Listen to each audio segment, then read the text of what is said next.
view is that this is a huge political development.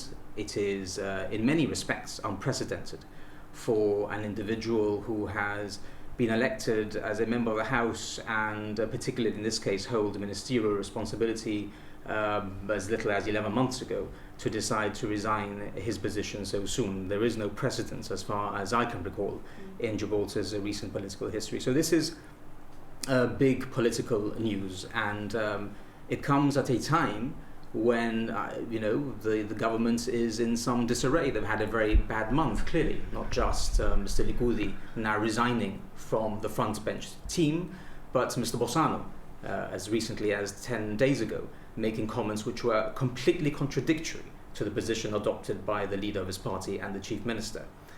We've had the debacle and the many questions that we have in relation to the resignation of the Commissioner of Police, and not least the debacle and the mess that has been the closure of Linewall Road. So all these things, I think, show that this is a government which lacks leadership and is in some disarray.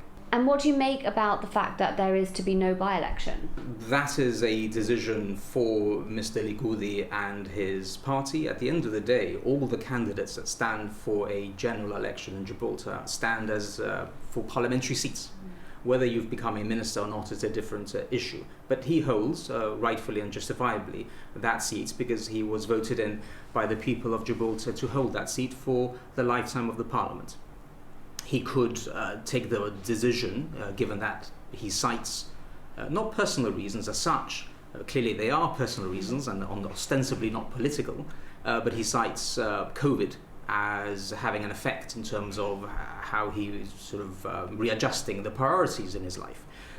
I think it would have been a consequence of that decision would have been for him to have also resigned his seat and then for us to have held a by-election. But I think ultimately that is a personal decision for Mr Licudi and a decision for his party. And of course the former GSD leader, Sir Peter Caruana, stepped down from responsibilities and became an opposition MP without a portfolio also. That's right. Well, in opposition it's slightly different, if I may say so, in respect to the position in government.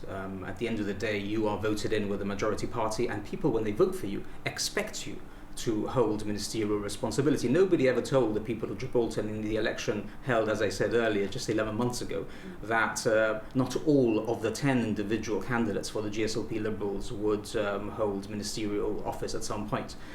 Had we won the election, using Sir Peter's, the example of Sir Peter, had we won the election in 2011, then most certainly Sir Peter would have been Chief Minister for those 4 years, and I think it would have been, unheard of or completely unexpected, and certainly seismic news if Sir Peter had not held on to that role for the full time of that particular Parliament.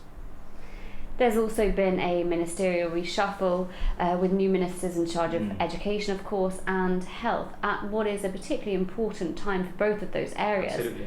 What is your take on this? There are 2 points I think to make. The first one is that Gilbert Licudi held the very important ministerial portfolio of education at a time where there are huge question marks as to what's going to happen in relation to COVID. When are schools going to be opening? I think there have been announcements in relation to that. And literally, schools are opening, expected to be opening next week. So, talk about bad timing in terms of resigning such an important ministerial portfolio. And I think also the other sort of political point that can justifiably be made is that it seems that the government has taken advantage of this departure by Mr Licudi to then embark on what is actually a very significant ministerial reshuffle. And I just cite the example of health. Health was not a responsibility held by Mr Licudi. It was until this morning held by Mr Valvan and has been transferred to Ms Sacramento. So that, I think it's a valid political question and point to make as to why that is being made now when it has absolutely nothing to do with Mr Licudi's resignation.